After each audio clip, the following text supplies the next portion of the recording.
Hello बच्चों, let's read this question. So this question says why sound wave called a longitudinal wave. Sound की wave को हम क्या बोलते हैं? लॉन्गिट्यूडनल वेव क्यों बोलते हैं, ये हमें बताना है. ऑलराइट, तो चलिए बच्चों इस क्वेश्चन को स्टार्ट करते हैं. So we can say that the key concept of this question. इस क्वेश्चन का की कॉन्सेप्ट आप देखिए, आपको बताना है कि साउंड वेव को हम लॉन्गिट्यूडनल वेव क्यों बोलते हैं. ठीक है, तो इस क्वेश्चन का की कॉन्सेप्ट आप लिख लीजिए, क्या? Longitudinal wave. Alright, longitudinal wave देखिए बच्चों क्या होता है.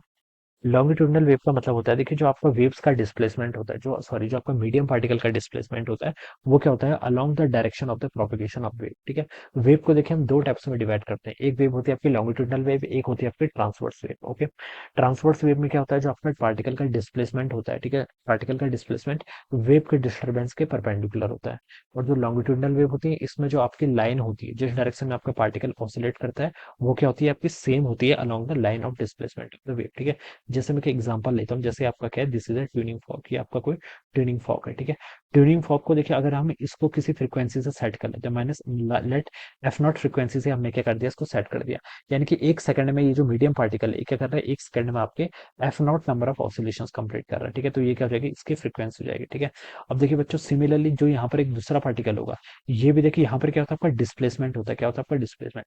ये पार्टिकल आपका ऑसिलेट करेगा, तो इसके जो नेक्स्ट पार्टिकल है, नेबर में पार्टिकल है, उससे ये क्या करेगा? This will set this into oscillation. तो सिमिलरली ये अपने नेबरिंग पार्टिकल को ऐसे डिस्प्लेसमेंट सेट करेगा. तो इस तरीके से क्या होता है? यहाँ पर हर नेबरिंग पार्टिकल क्या करते हैं? एक दूसरे से क्या करते हैं? यहाँ पे आपके ऑसिलेशन करने लग जाते हैं अबाउट देयर मीन पोजीशन के अबाउट क्या करते हैं? ऑसिलेशन. तो देखिए यहाँ पर जो मीडियम पार्टिकल का डिस्प्लेसमेंट हो रहा है, वो किस डायरेक्शन में हो रहा है? हॉरिजॉन्टल डायरेक्शन में हो रहा है. किस डायरेक्शन में हो रहा है आपका? हॉरिजॉन्टल डायरेक्शन में हमारे क्या हो रहा है? मीडियम पार्टिकल का डिस्प्लेसमेंट हो रहा है. ठीक है, मीडियम पार्टिकल का डिस्प्लेसमेंट आपका हॉरिजॉन्टल डायरेक्शन में हो रहा है.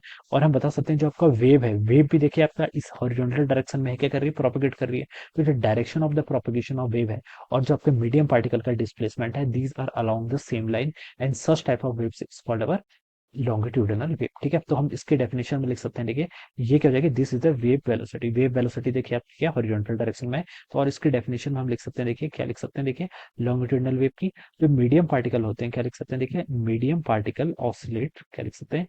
Medium particle oscillate along the medium particle oscillate along the medium particle oscillate along the line of medium particle oscillate along the line of uh, medium particle oscillate along the line of propagation of. ठीक है, propagation of line of propagation of wave. ठीक है, जिस direction में आपकी wave क्या कर रही है? प्रोपिगेट कर रही है, उसी डायरेक्शन में जो आपके मीडियम पार्टिकल्स हैं, वो भी क्या कर रहे हैं? आपके डिस्प्लेसमेंट कर रहे हैं. Medium particle oscillate along the line of propagation of wave. तो such type of wave is called our longitudinal wave. ऐसी वेव्स को क्या बोलते हैं? आपका लॉन्गिट्यूडिनल वेव बोला जाता है. ठीक है, तो this would be the answer of this question. ये क्या हो जाएगा? इस क्वेश्चन का आपके यहाँ पर आंसर हो जाएगा. So I hope you all understood this concept. All the best and thank you so much.